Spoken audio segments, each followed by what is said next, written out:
ప్రభుత్వం వచ్చిన తర్వాత 4.5 సంవత్సరంగా అరాచకాలు విపరీతంగా పెరిగిపోతున్నాయి. మరీ ముఖ్యంగా ఎన్నికల సమయం దగ్గర పడే కొద్ది విపరీత ధోరణితో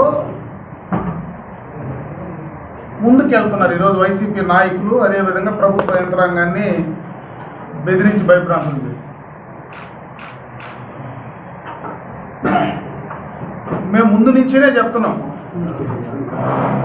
నిష్పక్షపాతంగా ఈ ప్రభుత్వం కానీ యంత్రాంగం కానీ ఎన్నికలు నిర్వహించడం లేదు అని చాలా సందర్భాల్లో మేము కంప్లైంట్ చేసిన సందర్భాన్ని ఒకసారి గుర్తు చేస్తున్నాం. ఇటు స్థానిక సంస్థలు కావచ్చు, బై ఎలక్షన్స్ కావచ్చు. ముఖ్యంగా తిరుపతి బై ఎలక్షన్లో దొంగ ఓట్ల పైన ఆ రోజు మేము పదే చెప్పాం. ఎలక్షన్ కమిషన్కి చెప్పాం, అధికారులకు చెప్పాం, ప్రజలకు అప్పీల్ చేశాం. ఎన్ని రకాలు చేసినా ఆ రోజు మరి ప్రతిపక్షాలకు న్యాయం జరగల. అధికార పార్టీ బుల్డోజ్ చేసుకొని ఎన్నికలు నిర్వహించారు. ఈరోజు సెంట్రల్ ఎలక్షన్ కమిషను దానిపైన చర్యలు తీసుకోవాలని డిసైడ్ అయిన తర్వాత ఆ రోజు పెట్టిన కేసులు కానీ, ఆ రోజు అధికారులు ఎవరైతే ఉన్నారో వాళ్ళను ముఖ్యమైనటువంటి అధికారులను సస్పెండ్ చేయడం కానీ, డేటా ఎంట్రీని సస్పెండ్ చేయడం కానీ, ఈరోజు పోలీసు యంత్రాంగం పైన కూడా పెట్టినటువంటి కేసులు మీరు ఎఫ్ఐఆర్ కట్టి ఛార్జ్షీట్ వేయకపోతే మీ పైన కూడా యాక్షన్ తీసుకుంటామని చెప్పే ప్రయత్నం ఒకసారి గుర్తు చేస్తున్నాను. అంటే దీన్ని బట్టి చూస్తే క్లియర్ కట్గా బై ఎలక్షన్ నిష్పక్షపాతంగా జరగలేదు. అక్కడ గెలిచినటువంటి పార్లమెంట్ సభ్యుడు ప్రజాస్వామ్యబద్ధంగా ఎన్నిక కాబడలేదు అనేది క్లియర్ కట్గా ఈరోజు ఎలక్షన్ కమిషన్ ద్వారా తేలిపోయింది. అదేవిధంగా తిరుపతిలో కూడా చాలా ఎన్నికలు జరిగాయి.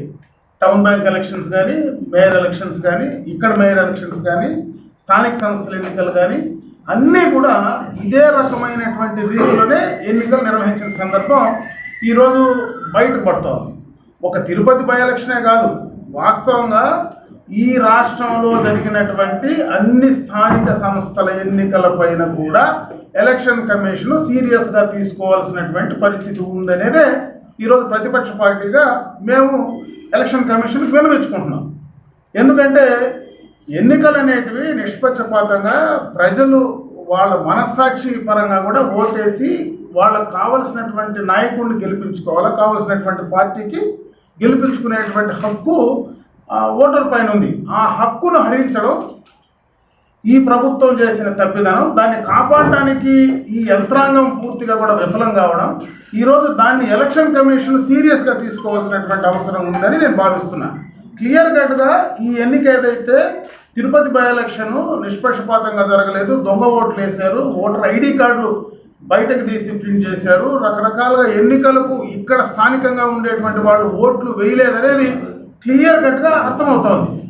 దీన్ని బట్టి ఆ ఎన్నికను కూడా చెల్లదని చెప్పి మరి ఎలక్షన్ కమిషన్ నిర్ణయం తీసుకోవాలనేది మా డిమాండ్. అదేవిధంగా అక్కడ జరిగినటువంటి టౌన్ బ్యాంక్ ఎలక్షన్స్ కావచ్చు, మేయర్ ఎలక్షన్స్ కావచ్చు, ఇక్కడ రాష్ట్ర వ్యాప్తంగా జరిగినటువంటి మున్సిపల్ కావచ్చు, జిల్లా పరిషత్ ఎలక్షన్స్ కావచ్చు, అన్నిటినీ కూడా రద్దు చేయమని చెప్పి మేము డిమాండ్ చేస్తాం. నిష్పక్షపాతంగా ఎలక్షన్ కమిషను నిర్ణయం తీసుకోవాల్సినటువంటి పరిస్థితి ఉందని చెప్పి తెలియజేసుకుంటున్నాం. అదే కాదు, ఈరోజు చంద్రగిరిలో రోజువారీ నిన్న మా పార్టీ జాతీయ అధ్యక్షుల వారు కూడా క్లియర్ కట్గా ఎవిడెన్స్తో కూడా చూపించడం జరిగింది.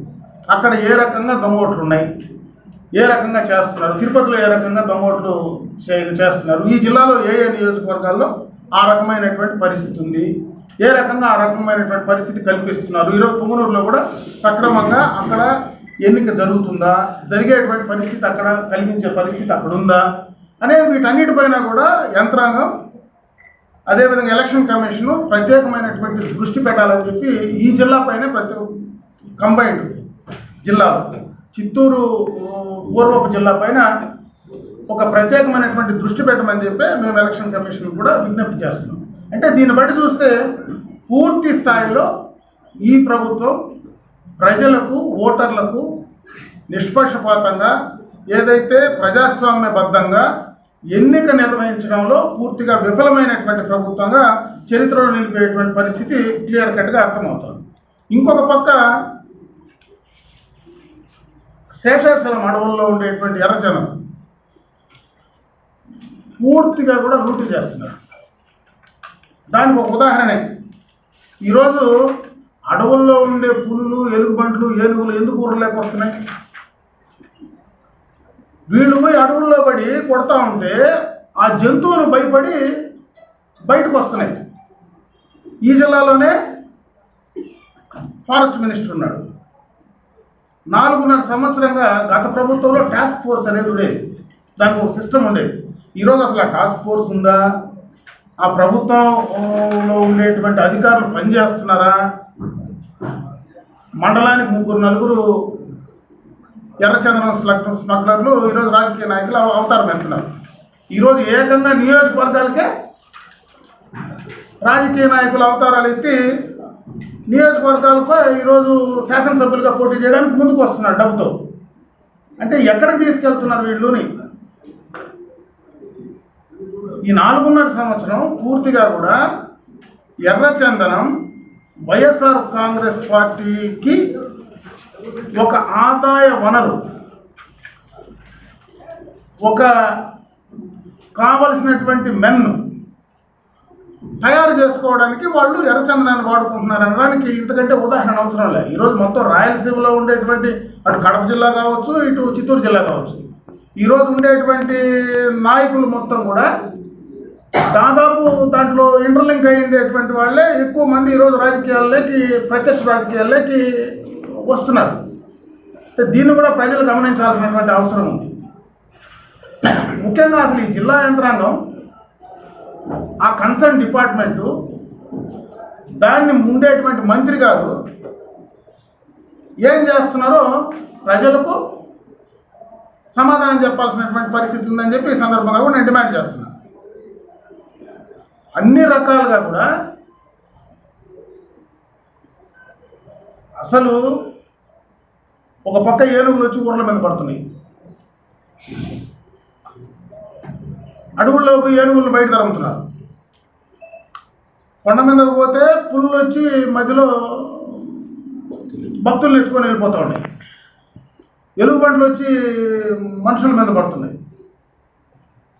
అసలు ఎక్కడో లోపల ఉండేటువంటి ఎర్రచందనం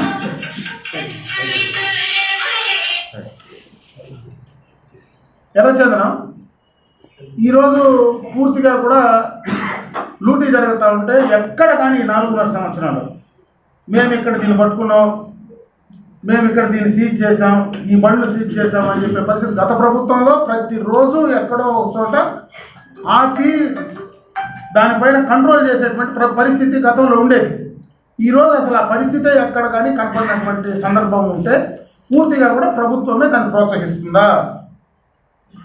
ప్రభుత్వ యంత్రాంగమే దాన్ని ప్రోత్సహిస్తూ ఉందా?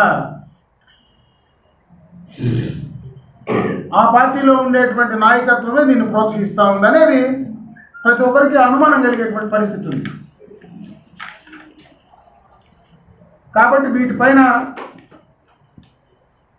అధికారులు తక్షణమే కూడా చర్యలు తీసుకోమని డిమాండ్ చేస్తున్నాం.